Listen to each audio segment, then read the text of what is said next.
Once again welcome back to KC's classes. KC's ക്ലാസ്സസിന്റെ മറ്റൊരു എപ്പിസോഡിലേക്ക് എല്ലാവർക്കും സ്വാഗതം.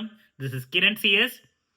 ഒരുപാട് കുട്ടികളുടെ ഭാഗത്ത് വന്നുള്ള ഒരു ചോദ്യത്തിനുള്ള മറുപടിയാണ് ഇന്നത്തെ വീഡിയോയിൽ ഇൻക്ലൂഡ് ചെയ്തിട്ടുള്ളത്. കാലിക്കറ്റ് യൂണിവേഴ്സിറ്റി MCOMന് സപ്ലി ലഭിച്ചാൽ എത്ര വർഷം എഴുതാൻ സാധിക്കും? ഇതാണ് കുട്ടികൾക്ക് അറിയേണ്ടത്. സോ വീഡിയോയിലോട്ട് പോണേക്കാൾ മുമ്പ് പറയാനുള്ളത്, നമ്മുടെ സ്ഥാപനം കാലിക്കറ്റ് യൂണിവേഴ്സിറ്റി MCOM എല്ലാ സെമസ്റ്ററിലെയും ക്ലാസ്സസ് പ്രൊവൈഡ് ചെയ്യുന്നുണ്ട്. നമ്മുടെ ആപ്പിലൂടെയാണ് ക്ലാസ്സസ് അവൈലബിൾ ആവുക. റെക്കോർഡ് ക്ലാസ്സസ് ഉള്ളത് കൊണ്ട് തന്നെ എപ്പോൾ വേണമെങ്കിലും പഠിച്ച് ഡൗട്ട് ഉള്ളത് ചോദിക്കാനുള്ള അവസരം ഉണ്ടെന്നുള്ളതാണ്. ഇതുവരെയുള്ള നമ്മുടെ റിസൾട്ട്സ് ഒക്കെ സൂപ്പർ റിസൾട്ട്സ് ആണ് കേട്ടോ. സോ നമ്മുടെ ക്ലാസ്സിൽ ജോയിൻ ചെയ്ത് പഠിച്ച് നല്ല മാർക്ക് മേടിക്കാൻ താല്പര്യമുള്ള സ്റ്റുഡൻസിന് ഡിസ്ക്രിപ്ഷൻ ബോക്സിലുള്ള എൻ്റെ വാട്സപ്പ് നമ്പറിൽ കോൺടാക്ട് ചെയ്യാം, ക്ലാസ്സസ് ആക്സസ് ചെയ്യാം. ഓക്കെ, സോ നമുക്ക് എന്തെങ്കിലും വീഡിയോയിലോട്ട് കിടക്കാം. അപ്പോൾ നിങ്ങൾ മനസ്സിലാക്കേണ്ട ഒരു കാര്യം, MCOMന് കാലിക്കറ്റ് യൂണിവേഴ്സിറ്റിയിൽ അഡ്മിഷൻ എടുത്ത ഒരു കുട്ടിക്ക് അഡ്മിഷൻ എടുത്ത് 4 വർഷം വരെയാണ് എല്ലാ എക്സാംസും എഴുതാൻ സാധിക്കുക. ഇപ്പോൾ ഫോർ എക്സാമ്പിൾ 2022 അഡ്മിഷൻ എടുത്തുള്ള ഒരു കുട്ടിയാണെങ്കിൽ 2026 വരെ നടക്കുന്ന എല്ലാ എക്സാംസും എഴുതാൻ സാധിക്കും. ഓക്കെ, 4 വർഷമാണ്.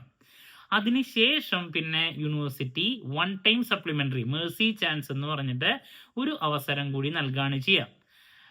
പക്ഷേ യൂഷ്വലായിട്ട് നടക്കുന്ന ഈ എക്സാം പോലെയല്ല 1 ടൈം സപ്ലിമെന്ററി വരാം.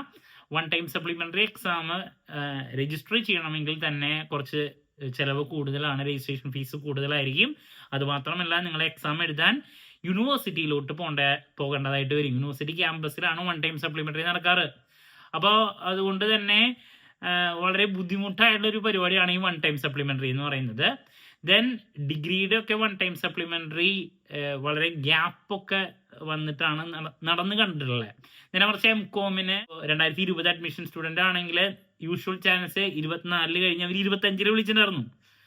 അപ്പോൾ ഗ്യാപ്പ് ഇല്ലാണ്ട് 1 ടൈം MCOMന്റെ നടത്തുന്നുണ്ടെന്നുള്ളതാണ്.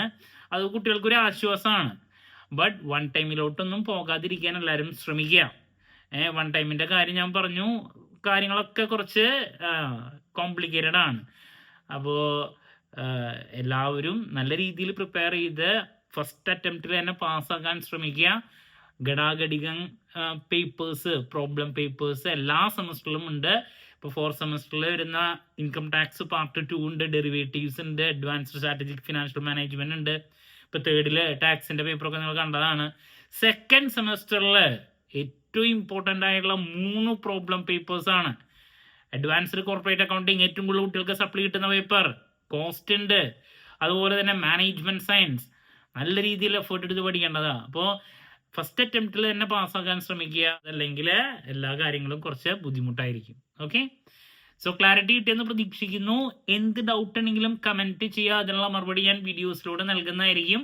മറ്റൊരു വീഡിയോയുമായി വീണ്ടും കാണാമെന്നുള്ള പ്രതീക്ഷയോടെ നിർത്തുന്നു. This is Kiran CS signing off. Have a nice day. Thank U.